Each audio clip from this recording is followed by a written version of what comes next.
All right, this is something I voted for and I've been yelling about for years. Accountability for the traitors during President Trump's first term. Crossfire hurricane, Russia collusion, don't care. Crossfire hurricane. In a nutshell, what was Crossfire Hurricane?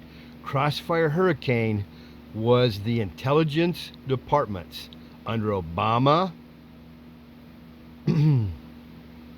that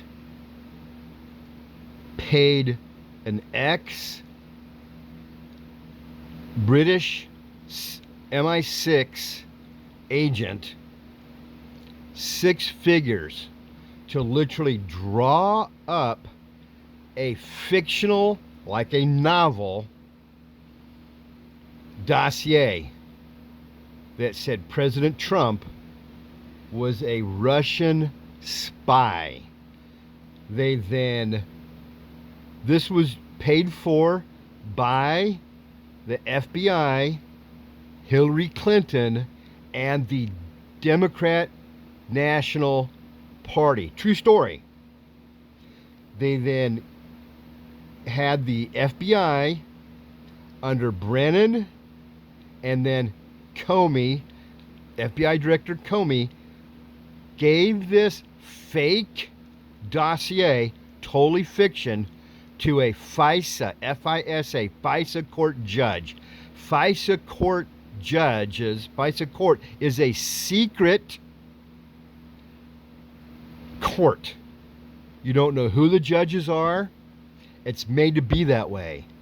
They can issue wiretaps, approval for wiretaps. When they saw this dossier and all the horrific true allegations on President Trump, they issued the FBI a wiretap on President Trump, his wife, his children, his lawyers, his business partners, his associates. They even issued a wiretap on his phone in the White House once he became president. All illegal. And then they used this to impeach him, and it was all made up. And I can't think of, they're going to mention what Brennan's title was. They don't mention McCabe. They mention Comey. God, who all was involved? A lot of these top people in the CIA, the FBI, the deep state, and the intelligence departments. Watch what's finally coming. Here we go. This is freaking fireworks. Finally, all these years later, watch. Wait, Mike Davis, I want to make, so today on the morning show is all deep state. From the Epstein thing, everything, all deep state. And their Pharaoh's army were at war. But the Supreme Court has backed us up on this, have they not, with this ruling, because okay, they're touching on something else. The real entire quick, MSNBC thing is in the mumble tank on this announcement. The Supreme Court ruled 8-1 that the President of the United States, whoever the president is, can cut federal workforce. Why are our enemies in the mumble tank on this thing? Because a lone district judge in California stopped it. So back in February, Supreme Court said no, it's in the Constitution. Carrying out what he promised American voters he would do, which is a so you get 2 for 1. Watch. Large-scale reduction in the federal workforce. Right, we have too many federal workers. We have too many people doing jobs that don't matter to the American people. And President Trump did the unthinkable again. He issued an executive order, and he told the Office of Personnel Management and other agencies, Office of Management and Budget, to promptly undertake preparations to initiate large-scale reductions in force, RIFs, consistent with applicable law, right? And so a San Francisco left-wing activist judge appointed by Clinton issued one of her temporary restraining orders on this and said that they can't even prepare to do a workforce reduction consistent with the law, meaning it's just inexplicable. Of course, the Ninth Circuit, which is left-wing, let this activist judge get away with this, and it took several months for the Supreme Court to finally step in, and the Supreme Court did step in, and it was 8-1. You had Justice Ketanji Brown Jackson write an idiotic dissent, and it was so idiotic that even Justice Sonia Sotomayor did not join Justice Jackson's idiotic dissent. Again, that's how bad it was. It's usually dueling idiotic dissents from both of them, but this was too dumb even for Sotomayor.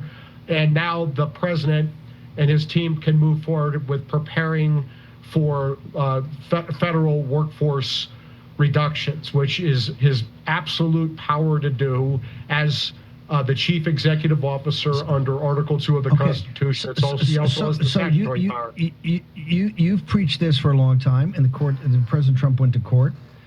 They backed it up. Just in a practical matter, can we now go to the FBI and like deconstruct the FBI? Can we go to the CIA and start to deconstruct the CIA? Can we do what Kerry Lake's doing at VOA and take it down to its statutory limits? I mean, can we go into these places that we know are working against the American people and start to take out whole chunks, and really do deconstruction, not onesies, twosies, where a billet comes open, you just say, hey, I'm going to keep it open? Because I think that's what the CIA said. They're going to let go of 1,000 people, but it's over time. As billets come open, they're not going to fill them. Can we actually go in with this ruling? Can President Trump go in and start to take apart the deep state?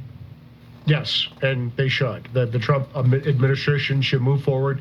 You're going to get another activist judge issuing another temporary restraining order, which is not temporary at all. It's going to be a preliminary injunction masquerading as a temporary restraining order. But look, they're going to say this only applies to the preparation phase. When they actually go to do it, there's going to be another temporary restraining order, preliminary injunction. The Trump Justice Department, led by Attorney General Pam Bondi and Deputy Attorney General Todd Blanche and Solicitor General John Sauer, they're doing a phenomenal job of taking these things aggressively to the Supreme Court and winning. The Supreme Court is finally starting to act. Like I said, it took 2 months for them to rule on this. The Supreme Court needs to act more quickly. This is obvious judicial sabotage by these activist judges. These activist judges know that they can slow down the Trump administration by several months, and you'll never get back those crucial months in your 4-year term. And so the Trump administration should move forward aggressively with these reduction in force plans or RIFs. And they can do it so long as that there's not a statutory hurdle for them. So if there's a statute that says that there has to be an office, they have to keep that office. But that doesn't mean you have to have 1,000 people in that office unless the statute says so. Okay, so here we go. The second post. Here we go. Second part, the deep state, and using this part as 2. Here we go. Mike, also the leak that came out about, and Brennan said today on MSNBC he has not been served with anything, but the criminal investigation of Comey and Brennan has been started. Both of these hit at the same time. Your thoughts, sir? Well, Steve, I've been on your show. I've been on Jack's show since the Mar-a-Lago raid, constantly, hundreds of times, talking about the fact that what President Obama and Vice President Biden and Brennan and Clapper and Comey and so many others did, they politicized and weaponized law enforcement and intel agencies to go after their political enemies. They made up the Russian collusion hoax with the Steele dossier with Perkins Coie. They lied to the FISA court. They spied on then presidential candidate Donald Trump. They continued to spy on President Donald Trump when he was in the White House. They ran constant lawfare against him. They sabotaged his first term with the Russian collusion hoax. I remember when I was in the Senate, even Senate Republicans were running around with their heads cut off because of Russian collusion. They were convinced that Trump could have been a Russian spy because of this. It hobbled his first term. They continued this lawfare against President Trump when they did the Mar-a-Lago raid to get back the declassified Crossfire hurricane records that President Trump declassified via presidential executive order the day before he left office. They brought 4 bogus indictments against President Trump. They tried to bankrupt him for non-fraud. They tried to take him off the ballot. They tried to take off his head twice when they underfunded his Secret Service, and President Biden said to put a bullseye on President Trump's head. I have been calling for accountability for this. I've been calling for a criminal probe on this, and the Justice Department, I've been doing that for years. 4,500 media hits later, we're finally going to get justice, as we've promised on your show, on Jack's show. So I would say to Comey and Clapper and Brennan and Hillary and Biden and Obama, lawyer up, because justice is definitely coming. We're pressed for time, but I got to ask you, Papadopoulos on this morning, I said, hey, I think this may be for his perjury. The statute of limitations is running on Brennan on certain of the worst crimes, but you've got this perjury. But Papadopoulos thinks this is a conspiracy. They're looking at them on a criminal conspiracy charge. Any thoughts on that Criminal before conspiracy. we let you go?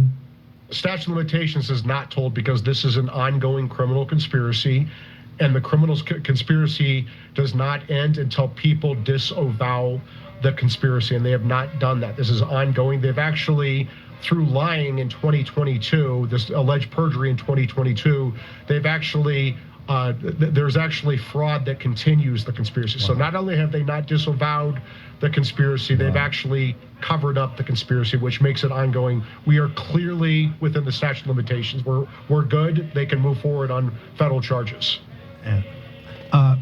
Social media, Article 3, where do people Mike get Davis. you, sir? Article3project.org, article number 3project.org. Follow us, donate only what you can afford, and take action. Thank you, brother. Appreciate it. Thank you. The subject will be with us. We're going to Geneva, and we're going out with the Washington Redskins fight song. We'll explain it when we get back. Lawyer up, Democrats. Hello, my Justice friend. is Pat finally Boone here. coming. You know our